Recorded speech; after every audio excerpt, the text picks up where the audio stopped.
Hey everyone, this is Gabriel. So first things first, I just wanted to say that I'm really sorry I haven't uploaded any videos. I was having my braces off, and I wanted to wait until my braces were off before I publish any more, because most people that are successful online are good looking, and braces are inherently better off.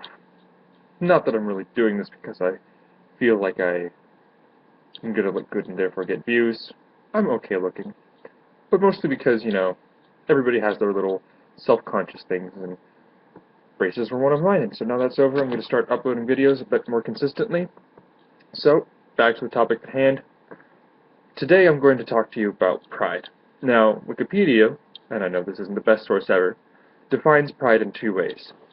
The first one is, and this is a quote, "Pride is an inwardly directed emotion that carries two common meanings.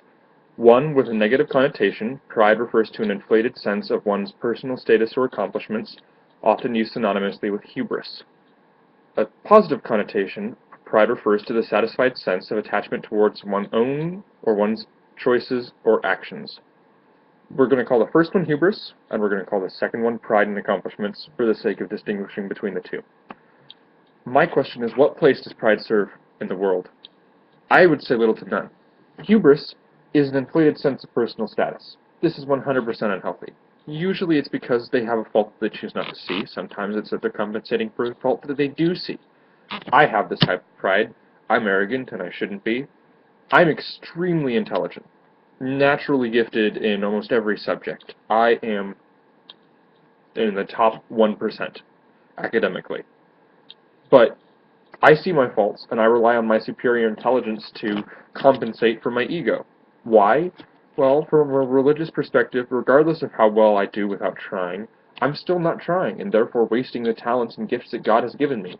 From an atheistic perspective, I won a genetic lottery, and I have a responsibility, morally speaking, to evolve my species as best I can. I should be trying to improve the life of the people who surround me and improve the state of the world. I haven't tapped into my potential, and so I'm wasting the winning lottery ticket that evolution gave me. I am proud for something that I didn't try at.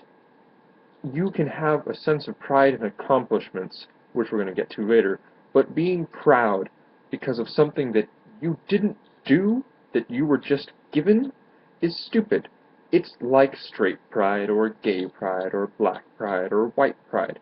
Being proud for something that you didn't accomplish is stupid. I don't care who you are. I don't care how great what you were given is. If I'm given a car, oh well, I shouldn't be proud of that. If I worked hard and bought my own car, I can be somewhat proud of that. But now, since we've established that hubris is wrong, I'm going to say something that a lot of you guys might say. Well, hubris is wrong, but pride and accomplishments is healthy, some people might say. To some extent I agree, but let's look at why this pride doesn't really exist in most people. To become president or to cure cancer is a really big accomplishment. I think we can all agree on that. But who did it? Let's say that it's you doing it. Was it actually you? No. A president has fundraisers and campaign directors, public relationships advisors, and all the people who helped him with his campaign and image.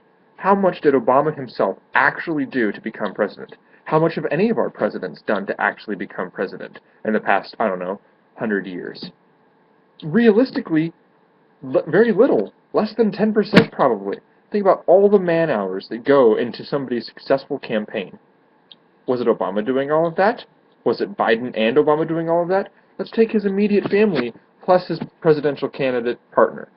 Did Biden and all of his relatives, and Obama and all of his relatives, put in even 10% of the hours or ideas or knowledge into running his campaign? I would definitely say not. But even if it's 10%, that means that 90% of his achievement of becoming president is not his own.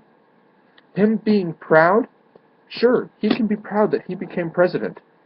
Should it be a distinguishing factor in his life? Sure. But should he really be that proud for something that he did only 10% of the work towards? I'd say no. I think people need to take into consideration what percentage they actually do. Let's look at curing cancer, which hasn't actually been done yet. Scientific discoveries are made in labs in modern day. People with no funding don't actually get to achieve much. Who provided the funding? Probably not the guy or the girl who made the achievement, who put in all the hours. Most people have large teams, but let's say that somebody even puts in 70% of the hours, even though that's ridiculously high for almost anything. That still means that 30% of the achievement doesn't actually belong to the person who receives credit for it, or who's viewing themselves in that way. And that 30% that they don't get is before you take into account the funding, without which no research would have been done at all. Because, let's be fair, science is expensive. You cannot do experiments without money. What is pride? Pride is mostly hubris, and we can't do much to fix it. But what we can do is realize that having pride in something that we work towards is fine. But we have to acknowledge, and really acknowledge, how much of the accomplishment actually belongs to other people. I'm an Eagle Scout. Less than 2% of all people who go into Boy Scouts make Eagle. Do I take the majority of the credit for this? No. I sat on my lazy butt for the majority of the time. I made huge progress during summers, when I could get a lot of achievements done, but my dad was really a pushing factor in it. Without him, there is no chance in hell that I would ever have gotten Eagle. So yes, I will put down that I'm an Eagle Scout on a resume, because they want to see it. But when they ask, I will definitely say that part of it was my dad, and a large part of it was my dad. I am a minority in the percentage that I actually achieved by doing it. Anyway, this has been Gabe, and I just wanted to talk to you about my thoughts on pride. If you have any questions, let me know. I'm going to be updating videos probably once or twice a week for the next few weeks, and I hope to see you guys soon.